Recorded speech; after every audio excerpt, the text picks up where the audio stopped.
So now let's assume that we have the following control problem,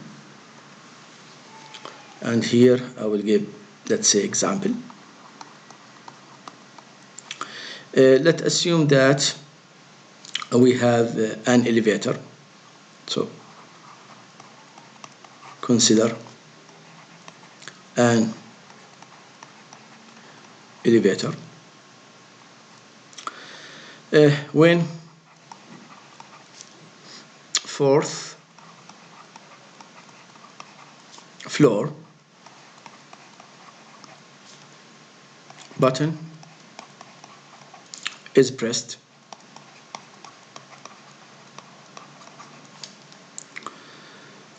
on the first floor.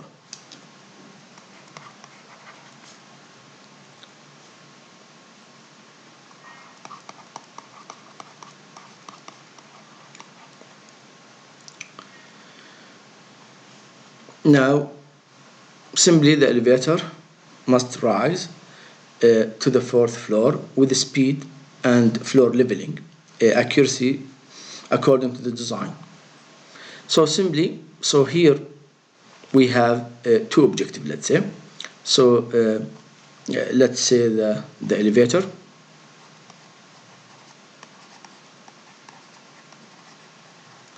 rises to the fourth floor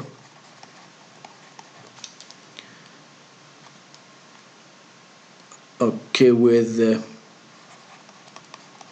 speed and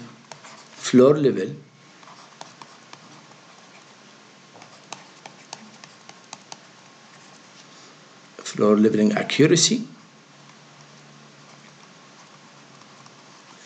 designed for the passenger comfort.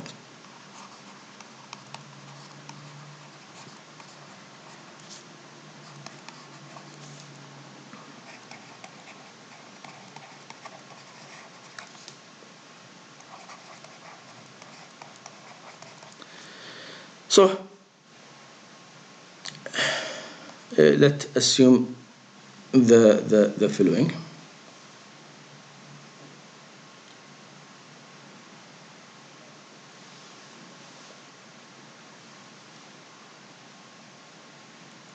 Well, I'm still learning how to use that.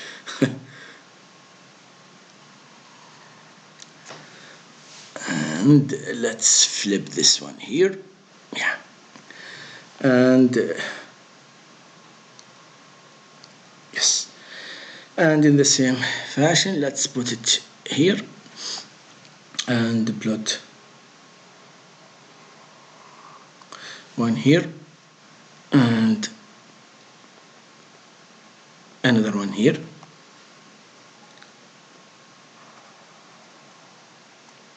Okay. And let's assume that this is the elevator, and this is the first floor, the second floor, the third floor, and let's assume here we have the fourth floor. Now a passenger here. Let's assume here we have a passenger, and he or she press the button for the fourth floor.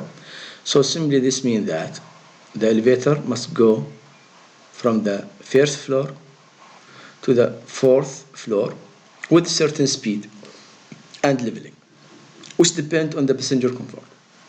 So here in the term of the control system, the problem here is what? The problem here is the position of the elevator and the leveling of the elevator.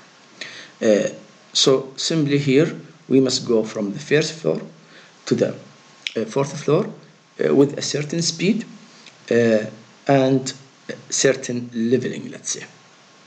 So let's assume that this is actually the fourth floor. So now how I can go from the first floor, let's say here, to the fourth floor. So let's assume that this is my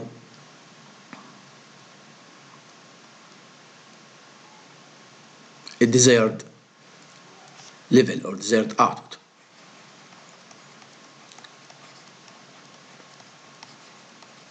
This is my desired output. So simply my desired output is to send the elevator according to the call, and now the desired output is 4. So simply this means that the desired output can change. Maybe you will call the elevator to go to the 3rd floor or the 2nd floor.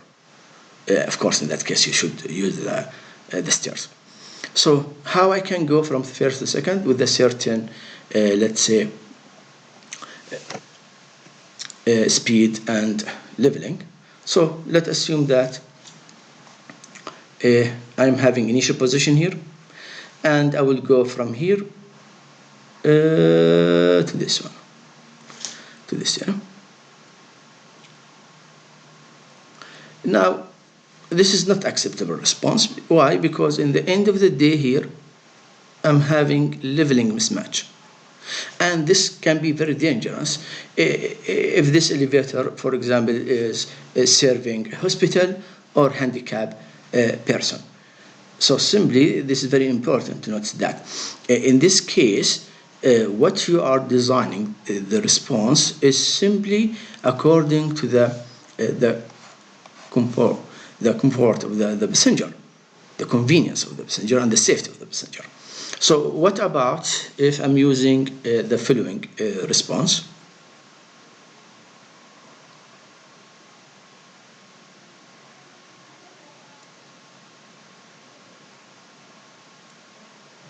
Simply, I'm going from the 1st floor to the 4th floor with certain time and with 0 mismatch in the leveling, which is very good. So someone will say, what about if I go very fast like this? Now this will depend on the user of the elevator. If this elevator is installed in a large, let's say, landmark tower, simply you should go from the 1st floor to the 100 floors with less than certain time. But in general, you must not exceed the acceleration of the gravity, because this will put the human in danger. It can give a heart attack for a certain person. So simply, when you design, you must respect the physical, let's say, constraint for the system itself, and of course, you must take in consideration the passenger or the user, the end user. So simply here, if you noticed, this response here has overshoot, then settle down. So simply this can be called the transient response.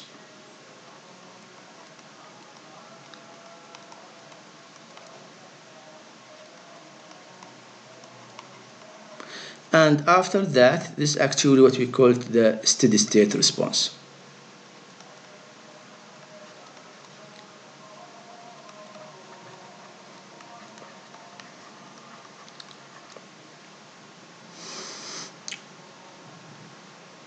So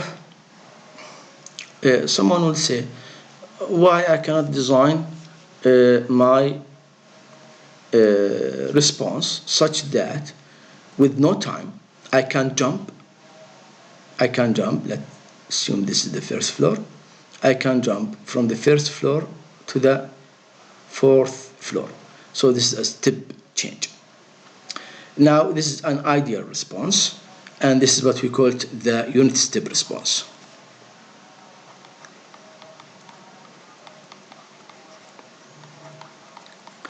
And simply the unit step response in physics is impossible. Why? Because simply I'm having physical system which has a time constant. Simply this means that the mathematical model or the equation that describes the system is differential equation. And for the differential equation, I'm having a time constant, which means that the response must go through the transient response, then it will settle down. Now, for this control problem, the elevator, Simply here the process is what? If we define the basic element for the control system, so simply here let's write the basic element.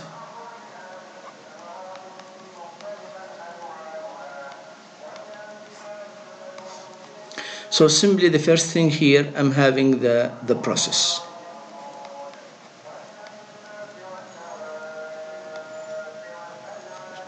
And the process is what? Is the quantity to be controlled. So simply here I'm controlling what? I'm controlling the elevator level, the leveling of the elevator. I'm sending the elevator from the first floor to the fourth floor. In the end of the day, I'm controlling the leveling. So here the elevator level.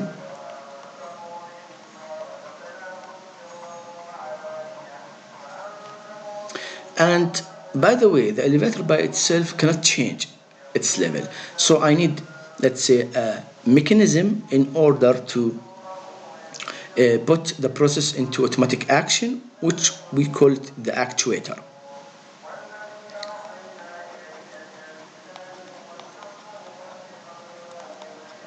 Now, here the actuator actually is the motor, because here in the end of the day, here we having a motor, and the cart is connected to the cart, and here we have a counterweight in order to support the motor, in order to, let's say, reduce the cost of the machine. So the actuator here is the motor. And what about the input here? You know that any control system must has an input and output. So the input here is what? Simply, if you notice here, the input was what? The fourth floor button, the press. So here the input is the desired level.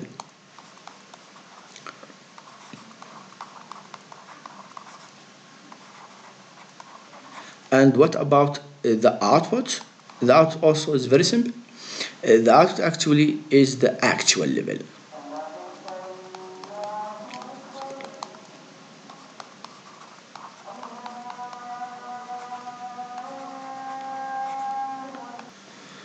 So from this example, which is the elevator level, we can specify the four basic elements in the control system, which is the process, simply the physical quantity that you need to control, and here we need to control the level of the elevator, or leveling of the elevator.